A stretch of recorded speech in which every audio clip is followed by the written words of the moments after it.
Details చూస్తే 4 సంక్షేమ పథకాలకు తెలంగాణ ప్రభుత్వం నేడు శ్రీకారం చుట్టనుంది.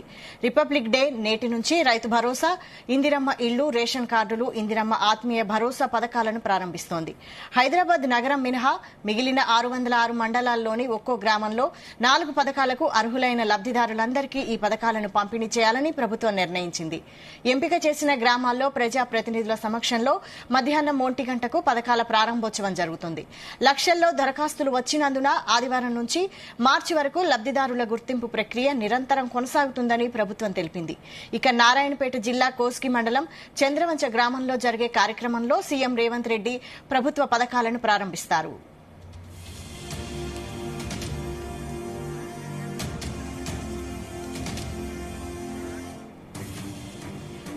ఇక ఇదే అంశంపై మరిన్ని డీటెయిల్స్ మా ప్రతినిధి రాధాకృష్ణ అందిస్తారు. రాధాకృష్ణ.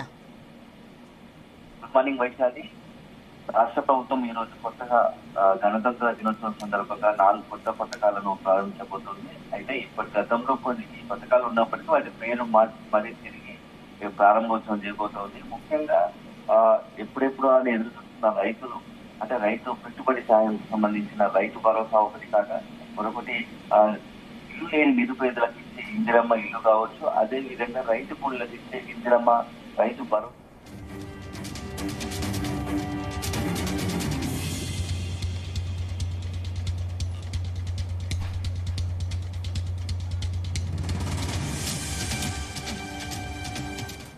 రేషన్ కార్డుల విషయం, ఈ 4 పథకాలను ఈ రోజు గణతంత్ర సందర్భంగా ఈ రోజు ప్రభుత్వం ప్రారంభిస్తోంది. ముఖ్యంగా తెలంగాణ వ్యాప్తంగా 606 మండలాల్లోని 606 గ్రామాల్లో ఈ రోజు తొలి విడతగా ఈ యొక్క పథకం ప్రారంభిస్తోంది.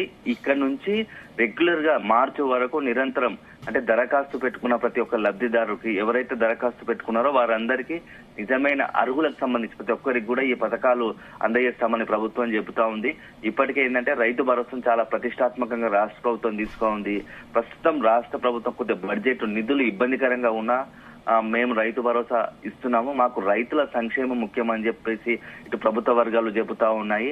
ఎందుకంటే ఈ రైతు భరోసా సంబంధించి, రైతు పెట్టుబడి సాయం సంబంధించి ప్రతిపక్షాలు పెద్ద ఎత్తున ప్రభుత్వంపై కొంత విమర్శలు సంధిస్తున్నాయి. ఈ నేపథ్యంలో దాన్ని చాలా ప్రతిష్టాత్మకంగా తీసుకున్న రేవంత్ సర్కార్ ఎట్టి పరిస్థితుల్లో కొంత ఇబ్బంది అయినా సరే రైతులకు మేలు చేయాలి, రైతులకు మేలు చేయడమే మా ప్రధాన లక్ష్యం అని చెప్పేసి కొంత పెట్టుబడి సాయం కింద ఇప్పుడు 12,000 ఇస్తా ఉంది. దాంట్లో భాగంగా ఈ రోజు ఈ యొక్క రైతు భరోసా పథకం ప్రారంభిస్తా ఉంది. ముఖ్యమంత్రి రేవంత్ రెడ్డి అంటే ఉమ్మడి మహబూబ్నగర్ సొంత జిల్లా కావడంతో అక్కడ నారాయణపేట జిల్లా కోస్గిలో ఈ యొక్క పథకం ప్రారంభిస్తారు. దీంతో పాటు మిగతా 3 పథకాలు కూడా ప్రారంభిస్తున్నారు. మొత్తం ఇదే సందర్భంలో రాష్ట్ర వ్యాప్తంగా 606 గ్రామాల్లో ఎక్కడికక్కడ ప్రజాప్రతినిధులు, అంటే మంత్రులు కావచ్చు, అదేవిధంగా ఎమ్మెల్యేలు ఎవరికి వారు ఇక్కడ ఈ పథకాలను ప్రారంభిస్తున్నారు. దీంతో ఈ మొత్తం ఈ కార్యక్రమాన్ని రాష్ట్ర ప్రభుత్వం చాలా ప్రతిష్టాత్మకంగా తీసుకుంది. దీన్ని ప్రజల్లోకి పెద్ద ఎత్తున తీసుకెళ్లాలని చెప్పేసి ప్రయత్నం చేస్తా ఉంది. ఒకవైపు ప్రభుత్వ పరంగా చేయాల్సిన అన్ని కార్యక్రమాలు పబ్లిసిటీకి సంబంధించి ఇప్పటికే ప్రభుత్వం ఇటు రేవంత్ సర్కారు అధికారులకు కొంత దిశానిర్దేశం చేసింది. అదే సందర్భంలో కాంగ్రెస్ పార్టీ తరఫున కూడా ఈ పథకాలకు సంబంధించి మనం ఇంత పెద్ద ఎత్తున పథకాలు ప్రజల కోసం చేస్తున్నాం, దాన్ని కొంత మనం పెద్ద ఎత్తున ప్రజల్లోకి, జనాల్లోకి తీసుకెళ్లాలి. ఎందుకంటే ప్రతిపక్షాలు ప్రతి సందర్భంలో రాష్ట్ర ప్రభుత్వం ఏ నిర్ణయం తీసుకున్నా దానిపై విమర్శలు, ఆరోపణలు చేస్తా ఉంది. దాన్ని ధీటుగా ఈ పథకాలతో వాళ్ళకు సరైన సమాధానం ప్రతిపక్షాలు చెప్పాలని చెప్పేసి ఇటు ప్రభుత్వం కావచ్చు, అదేవిధంగా కాంగ్రెస్ పార్టీ రెండు సందర్భించి ఈ యొక్క పథకాల ద్వారా ప్రజలకు మరింత చేరువయ్యే ప్రయత్నం చేస్తా ఉందని చెప్పవచ్చు. అయితే ఇప్పుడున్న పరిస్థితుల్లో రైతు భరోసాకు సంబంధించి ఇందిరమ్మ ఇల్లు కావచ్చు, రేషన్ కార్డులు కావచ్చు, అదేవిధంగా ఇందిరమ్మ రైతు భరోసా కూలీకి సంబంధించి, కూలీ రైతులకు ఇచ్చేది, ఈ 4 సంబంధించి మాత్రం ఈ రోజు మొదలు కాబోతున్నాయి. ఇక్కడ నుంచి నిన్నటి వరకు ఏంటంటే గ్రామ సభల ద్వారా దరఖాస్తులు తీసుకున్నారు. ప్రతి గ్రామంలో ఎవరెవరికి ఏ అవసరం ఉంది, ఎవరెవరికి ఏ పథకాల అర్హులు, ఎవరెవరికి ఏ అవసరం ఉందని చెప్పేసి ఇప్పటికే దరఖాస్తులు తీసుకున్నారు గ్రామ సభల ద్వారా. ఈ గ్రామ సభలు తీసుకున్న దరఖాస్తుల ఆధారంగానే ఒక్కొక్క దఫల వారీగా, అంటే ఇప్పటి నుంచి మొదలు పెడితే, ఈ రోజు నుంచి మొదలు పెడితే దాదాపు మార్చి ఎండింగ్ వరకు కూడా ఈ యొక్క ప్రక్రియ కొనసాగుతా ఉంది.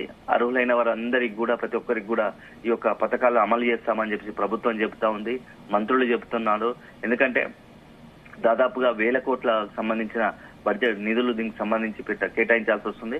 ప్రభుత్వం కూడా ఆ దిశగా ప్రయత్నం చేస్తుంది. 1 by 1 అన్ని సార్ట్అవుట్ చేస్తామని చెప్తా ఉంది. అయితే ఇందులో ముఖ్యంగా వచ్చేసి రైతు భరోసాకు మాత్రం కొంత దాదాపుగా, ఎందుకంటే గత బీఆర్ఎస్ హయాంలో రైతు భరోసా, రైతు బంధు అనే పేరు ఉంది. దాని రైతు బంధుకు కొంత రైతు భరోసా చేసి అమౌంట్ పెంచారు. ఈ నేపథ్యంలో దానికి సంబంధించి ఎవరెవరికి ఇవ్వాలి, ఎందుకంటే ఇప్పటికే ల్యాండ్ కి సంబంధించి కొంత లిమిటేషన్స్ పెడతారని చెప్పేసి పెద్ద ఎత్తున వాదనలు వచ్చాయి. కానీ ప్రభుత్వం మాత్రం అలాంటిది ఏం పెట్టకుండా నిజంగా సాగు చేసే భూములు ఎవరైతే ఉంటే వాళ్ళందరికీ కూడా ఈ యొక్క రైతు భరోసాని ఇస్తాము అని చెప్పేసి స్పష్టం చేసింది. కాకపోతే దీంట్లో కూడా కొంత కండిషన్ ఏంటంటే, కొంత ల్యాండ్ వెంచర్లు కావచ్చు, పెద్ద ఎత్తున వ్యవసాయం చేయకుండా కేవలం పొడం భూములుగా ఉన్నటువంటి వాటికి అనవసరంగా, అంటే రైతు అగ్రికల్చర్ సాగు చేయనప్పటికీ ఇస్తున్న వాటి మాత్రం కొంత ఆంక్షలు విధించింది. ఇటువంటి భూములపైన మాత్రం కొంత సీరియస్ గానే ఉంటాం. అనవసరంగా వాటికి మనము ఈ రైతు భరోసా, ప్రభుత్వం అనవసరంగా నిధులు దుర్వినియోగం అయితే అలాంటి వారికి రైతు భరోసా ఇవ్వమని స్పష్టం చేసింది. సో రైతు భరోసాకు సంబంధించి దాదాపు క్లారిటీగా ఉంది. దాంట్లో 70%, 80% రైతులకు మేజర్ గా లబ్ధి చేకూర్చే అవకాశం ఉంది. గతంలో ప్రభుత్వం ఏదైతే ఫాలో అయిందో ఇప్పుడు కూడా కాంగ్రెస్ ప్రభుత్వం, రేవంత్ సర్కార్ అదే ఫాలో అవుతుంది. మొదటి విడతగా, అంటే మొదటి రోజు 1 ఎకరం 2 ఎకరాలు ఇట్లా ఎకరాల వారీగా ఇది అమౌంట్ వాళ్ళ అకౌంట్ లో జమ అయ్యే అవకాశం స్పష్టంగా కనబడుతుంది. మరో సందర్భం ఇందిరమ్మ ఇల్లు. ఈ ఇందిరమ్మ ఇల్లుకి సంబంధించి ఎవరెవరికి ఇవ్వాలి అనేది ఇప్పుడు పెద్ద ఎత్తున కొంత చర్చ జరుగుతా ఉంది. ఈ ఇందిరమ్మ ఇళ్ల విషయంలో కూడా కొంత వివాదం కొనసాగుతా ఉంది. ఎందుకంటే గతంలో కొంతమంది ఉన్నవారు కూడా కొంత ఇందిరమ్మ ఇళ్ల కోసం దరఖాస్తులు పెట్టుకుంటున్నారు. ఇది ఎట్లా ఫిల్టర్ చేస్తున్నారు, ఏ ఆధారంగా ఇస్తున్నారు, కొంత దీంట్లో ప్రజాప్రతినిధి ఒత్తిడి ఉందా అని చెప్పేసి కొంత వస్తున్నాయి. వీటిని ప్రభుత్వం ఎలా సార్ట్అవుట్ చేస్తుంది, వీటికి సంబంధించి నిజమైన లబ్ధిదారులకు ఇల్లు ఎంతవరకు చేకూరే అవకాశం ఉంది, దాదాపు ప్రభుత్వం కూడా చాలా కొంత ఇలాంటి వివాదాలు తావు లేకుండా నిజమైన లబ్ధిదారులకు ఎవరికైతే ఇల్లు లేదో నిరుపేదలు ప్రతి ఒక్కరికి ఇందిరమ్మ ఇల్లు ఇస్తామని చెప్పేసి ప్రభుత్వం చెప్తా ఉంది.